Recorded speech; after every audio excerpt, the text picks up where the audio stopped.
How's it? It's Kei here, and you're watching MIX&MINGLE.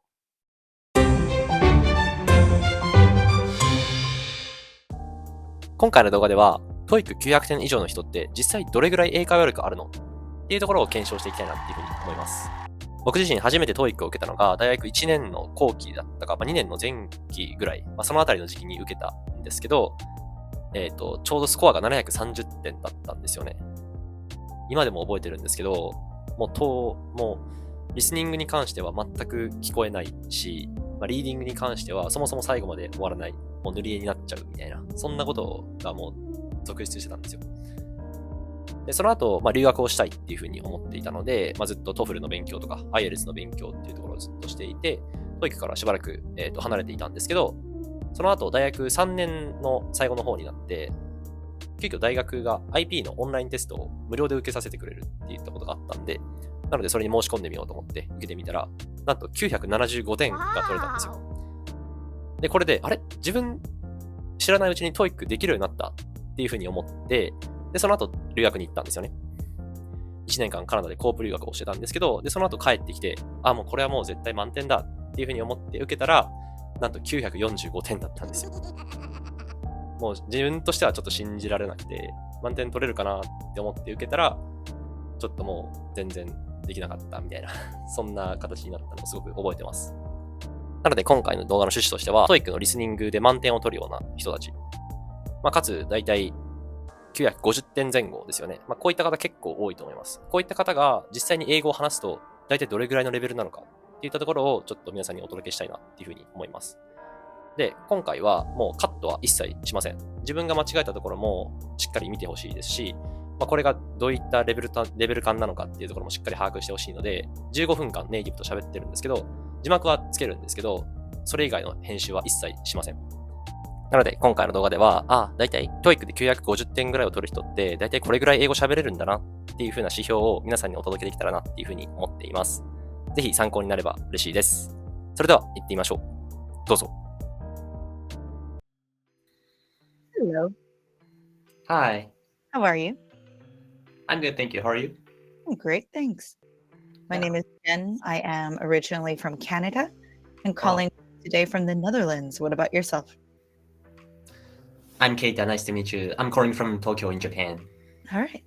So tell me a little bit about your English journey and what are some difficulties that you've been facing? Of course.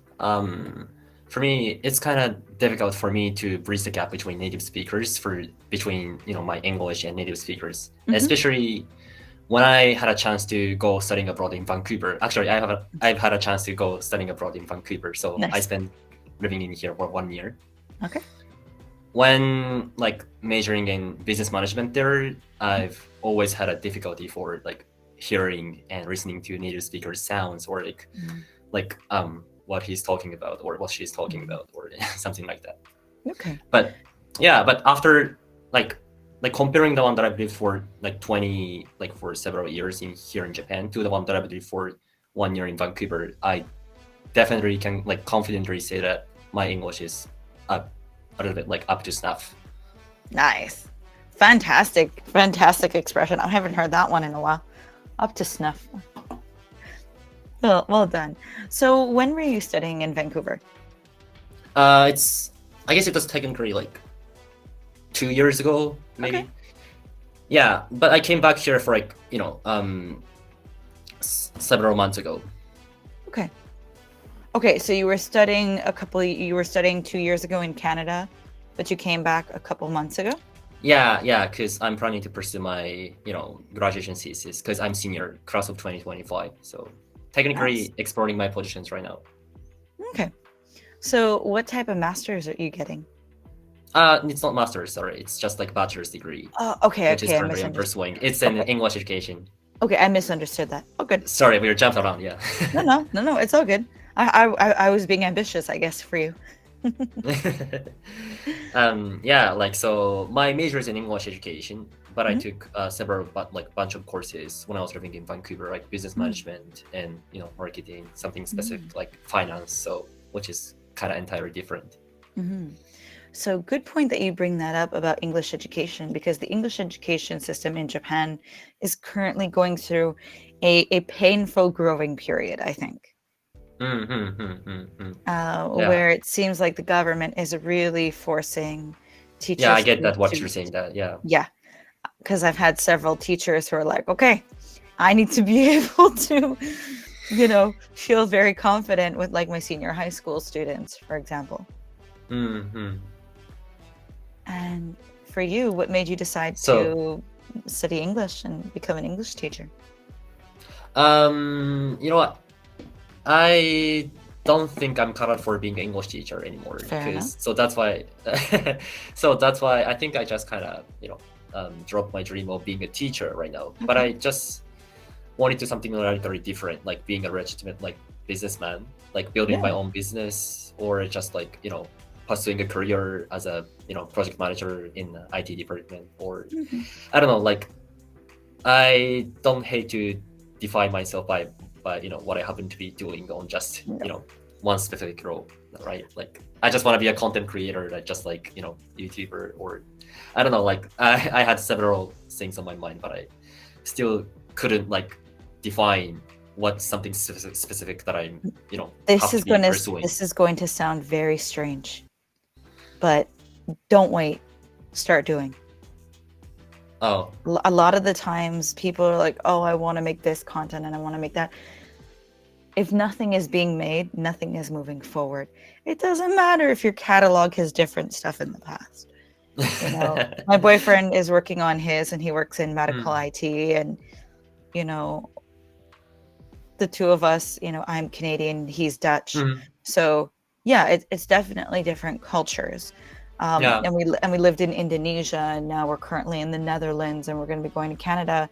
But like seeing the world from each other's point of view is very interesting.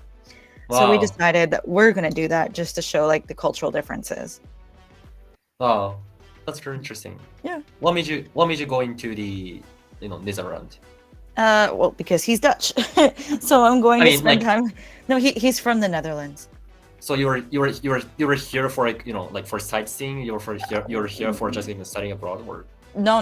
I'm here because like context. I've already graduated university. I've lived in Indonesia for like 9 years, and what happened was I met him.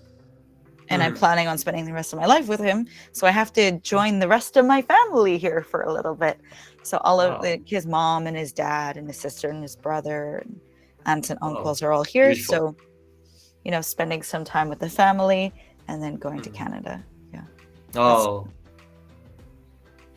Oh, that's very interesting. So It let is. me ask you, like, have you ever had any like cultural differences between Canada and 100%. Dutch, like? Especially like North America, it's kind of a little bit different. Yeah, for sure. One of the things, this is going to sound so stupid. This is so minute. This is going to sound ridiculous.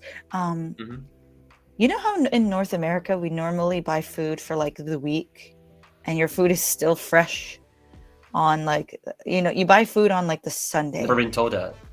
Wow. Typically, a lot of people, not always, but often people will buy their fruits and vegetables for the week. They'll keep them in the fridge, whatever. Yeah. And your food is like, you buy it on the Sunday and Saturday, it's still pretty good. Your meat, your whatever, it's still okay. But in the Netherlands, like their stuff is like ultra fresh. There's like very few preservatives. And a lot of things are ultra fresh. They'll buy things for the day and cook. Wow. Yeah. So that's kind of very different. Apparently, and also like you've been in Canada, so you've seen, the concept of eating out in the Netherlands as like maybe once a week as like a luxury or on a special occasion. Whereas in Canada, it's kind of like, it's kind of like entertainment.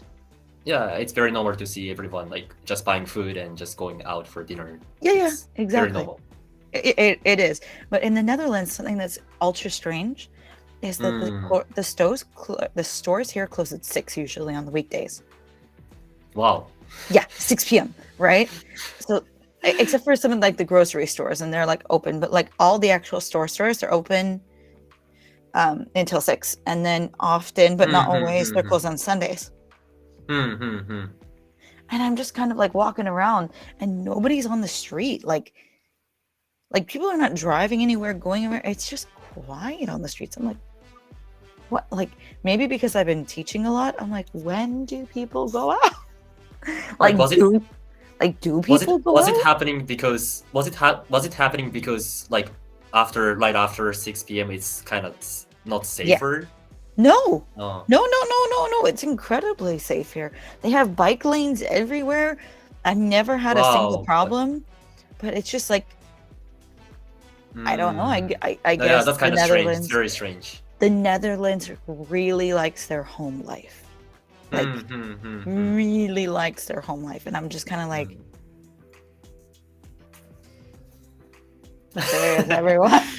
Like, where is everyone? So perhaps there is no like bars to hang out with. I don't think I can survive with that. I mean, there are, but I mean, like, people are on, like, there's no one really on the street.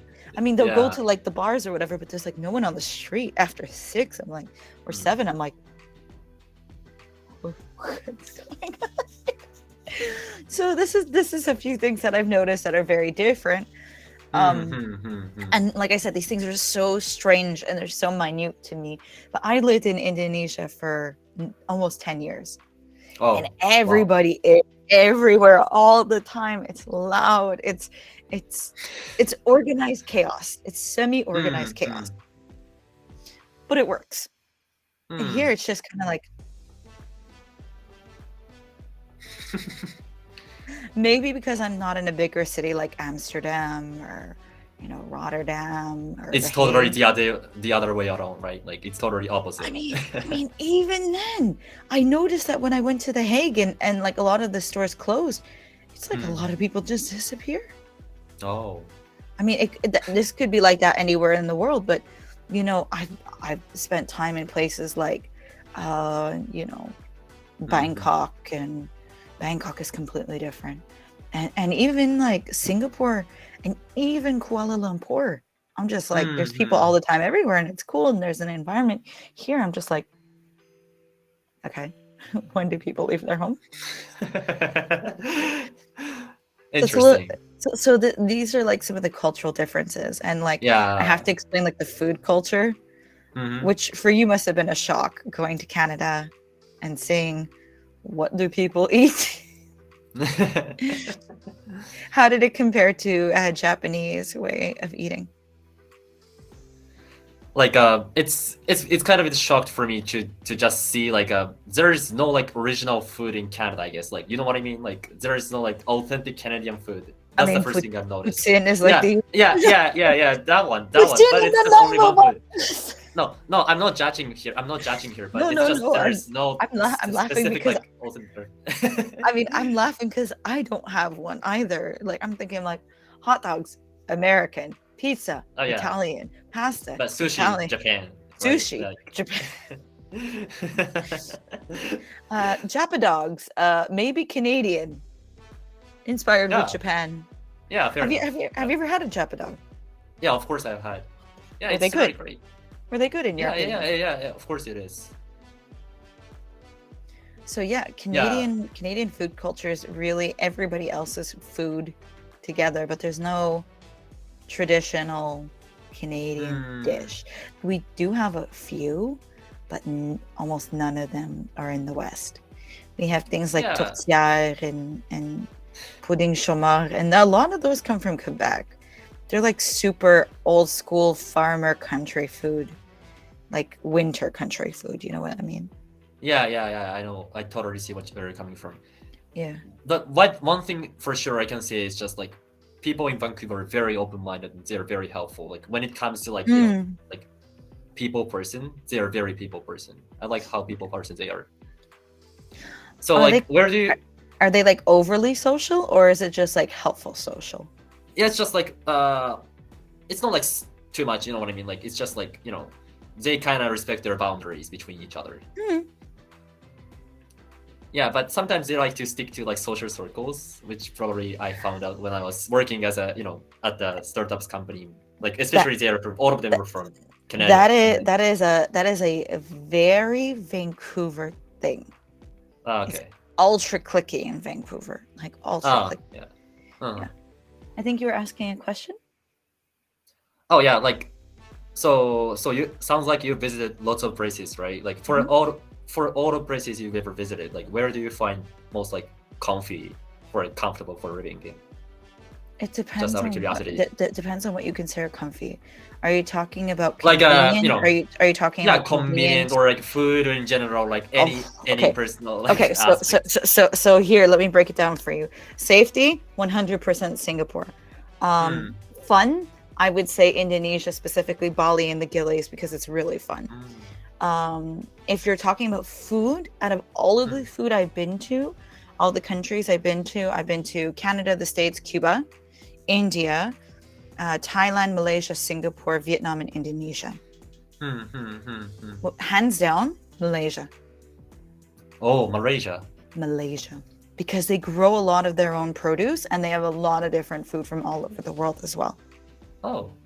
There's some multicultural. I've never noticed that. Kuala Lumpur, if you have a chance to go to Kuala Lumpur, go. It's amazing. Yeah, it's amazing. Yeah. Both the local food and the foreign food, it's just like a mix of everything. It's fantastic. It's like Canada, but with actual local food of like, this is local Indian food, and this is local Malay food, and this is local Chinese food. It's great. But yeah, if you were to go back to Canada, what would you want to study instead? You said you wanted to start a business. What kind of business? I just kind of want to start like online business, like being a YouTuber, like, uploading my content creation, which is kind of, hopefully reaching out to somebody else who's interested in like studying abroad especially in North America, because I've had lots of friends of mine and, yeah. Thank you so much. One last comment. Start it today. Just start it today. It might not be perfect, but that's okay. Start it today. はい、いかがでしたでしょうか？結構リアルな英会話がお届けできたんじゃないかなっていうふうに思ってるんですけど、皆さんどうでしたか？もちろん人によって程度の差はあると思うんですけど、大体これが TOEIC で950点前後を取る人の、リアルな英会話なんだな、英会話力なんだなっていうところを、認識していただければなっていうふうに思います。自分の場合はまだまだだなっていうふうに感じるところもたくさんあって、もう本当に今回喋っただけでも、かなりのミスをしてしまったっていうところもやっぱりあるんですけど、そういったところも皆さんからの指摘っていうところもお待ちしてますし、またもし今後こういう動画を上げてほしいっていうリクエストがあれば、コメント欄の方で書いていただければなっていうふうに思っています。いつでもお待ちしてます。それでは皆さん、次の動画でお会いしましょう。See you next time. Take care.